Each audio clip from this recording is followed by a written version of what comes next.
जय हिंद साथियों, स्वागत है आप सभी का अपने यूट्यूब चैनल जेके साहिल स्टडी। आशा करता हूँ आप लोग बढ़िया होंगे।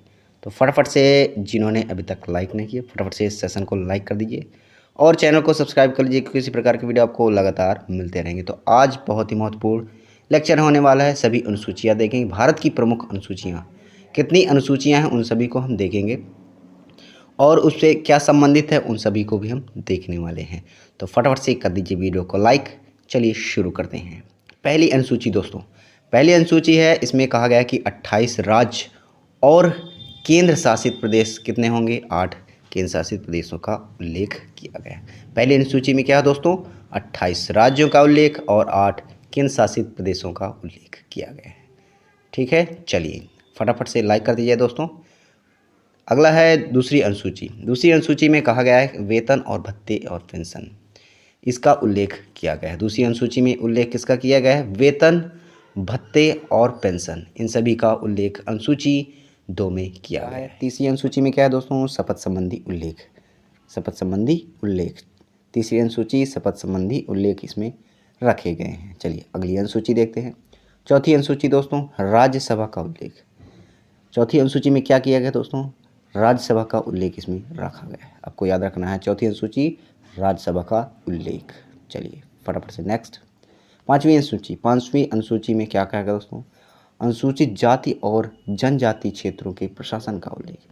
इसमें क्या रखा गया है पांचवी अनुसूची में, अनुसूचित जाति और जनजाति क्षेत्रों के प्रशासन का उल्लेख रखा गया है। आपको याद रखना है। चलिए अगली छठवीं अनुसूची। छठवीं अनुसूची में क्या रखा गया है दोस्तों, इसमें मेघालय, असम, त्रिपुरा, मिज़ोरम, इन सभी की जो जनजातियां हैं उसके प्रशासन, इसका उल्लेख किया गया है। कौन कौन से राज्य हैं, मेघालय, असम, त्रिपुरा और मिज़ोरम, इनकी जो जनजातियां हैं उनके प्रशासन का उल्लेख छठवीं अनुसूची में रखा गया है। आपको ध्यान रखना है। चलिए अगली अनुसूची, सातवीं अनुसूची। इस अनुसूची में क्या कहा गया दोस्तों, किसका उल्लेख किया गया है, केंद्र और राज्यों के बीच जो कि शक्तियों का बंटवारा है इसमें रखा गया है। केंद्र की क्या शक्तियां हैं, राज्यों की क्या शक्तियां हैं, संघ की सूची और राज्य सूची इसमें जो रखी गई हैं वही इसकी शक्तियों का बंटवारा किया गया है। ठीक है दोस्तों, याद रखना, सातवीं सूची में केंद्र और राज्यों के बीच जो शक्तियाँ हैं उनका बंटवारा का उल्लेख किया गया है। आपको याद रखना है। चलिए अगला आठवीं अनुसूची दोस्तों, इसमें क्या है, आठवीं अनुसूची में इसमें रखा गया कि 22 भाषाओं का उल्लेख किया गया। भारत की जो 22 भाषाएं हैं उनका उल्लेख आठवीं अनुसूची के अंदर रखा गया है। आपको याद रखना है। मूल संविधान में प्रारंभ में कितनी भाषाएं थीं, 14 भाषा थी। आपको याद रखना है, कितनी भाषाएं थीं, 14 भाषाएं थी, याद रखना है।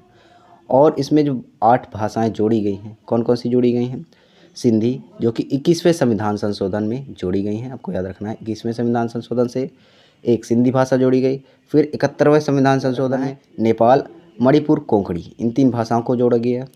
फिर 92वें संविधान संशोधन होता है, उसमें भी 4 भाषाओं को जोड़ा गया, बोडो, डोंगरी, मैथिली और संथाली। बोडो, डोंगरी और मैथिली, संथाली, इन 4 भाषाओं को जोड़ा गया। तो कुल मिलाकर 8 भाषाएं जोड़ी गई।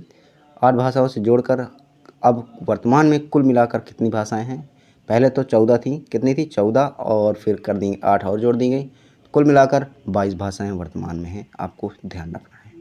ठीक है, चलिए तो आठवीं अनुसूची में किसका उल्लेख लिखा गया है, 22 भाषाओं का उल्लेख रखा गया है। आपको ध्यान रखना है। चलिए अगला नौवीं अनुसूची। इसमें क्या रखा गया है, भूमि सुधार से संबंधित है जो भी उल्लेख है इसमें रखा गया है नौवीं अनुसूची में। आपको ध्यान रखना है। और यह जो भूमि सुधार संबंधी जो उल्लेख है यह रखा गया, लेकिन नौवीं अनुसूची जो पहले संविधान संशोधन द्वारा रखी है। ठीक है दोस्तों, पहले संविधान संशोधन हुआ था 1951 में संविधान संशोधन हुआ था। ठीक है, तो आपको ध्यान रखना है। चलिए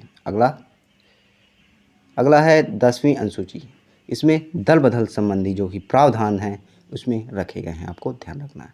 10वीं अनुसूची में क्या रखा गया है, दल बदल संबंधी जो प्रावधान है उसका उल्लेख किया गया है। आपको ध्यान रखना है। चलिए अगला 11वीं अनुसूची। 11वीं अनुसूची में क्या रखा गया है, पंचायतों का प्रावधान। आपको ध्यान रखना है, पंचायतों का जो प्रावधान है 11वीं अनुसूची में रखा गया है। आपको ध्यान रखना है, जो कि 73वें संविधान संशोधन से 24 अप्रैल 1993 में लागू किया गया था। इसमें कितने विषय हैं? 29 विषय हैं, आपको ध्यान रखना है। चलिए अगला 12वीं अनुसूची जो कि नगर निकायों का प्रावधान इसमें उल्लेख किया गया है। आपको ध्यान रखना है 12वीं अनुसूची में क्या है? नगर निकायों का प्रावधान जो कि 74वां संविधान संशोधन रखा गया है। आपको ध्यान रखना। ये थे कुछ महत्वपूर्ण 12 अनुसूचियाँ, आपको ध्यान रखना है। इसको बार बार आप रिवाइज़ करेंगे तो आपको याद हो जाएगा। ये अनुसूचियाँ भी पूछी जाती हैं, इसलिए मैंने एक सेपरेट वीडियो आपको बना के दे दिया है। तो आज के लिए इतना ही था दोस्तों, मिलते हैं अगले वीडियो पर। आशा करता हूँ आज का वीडियो अच्छा लगा तो लाइक करिएगा, कमेंट करिएगा, ज़्यादा से ज़्यादा शेयर करिएगा। मिलते हैं नेक्स्ट वीडियो पर। Thanks for watching. जय हिंद, वंदे मातरम। ऐसी वीडियो के लाइक, कमेंट और शेयर करना ना भूलिए। टेलीग्राम में भी जुड़ जाएगा और इंस्टाग्राम में भी मुझे फॉलो कर सकते हैं, लिंक डिस्क्रिप्शन में आपको मिल जाएगी। मिलते हैं नेक्स्ट वीडियो पर। Thanks for watching. जय हिंद।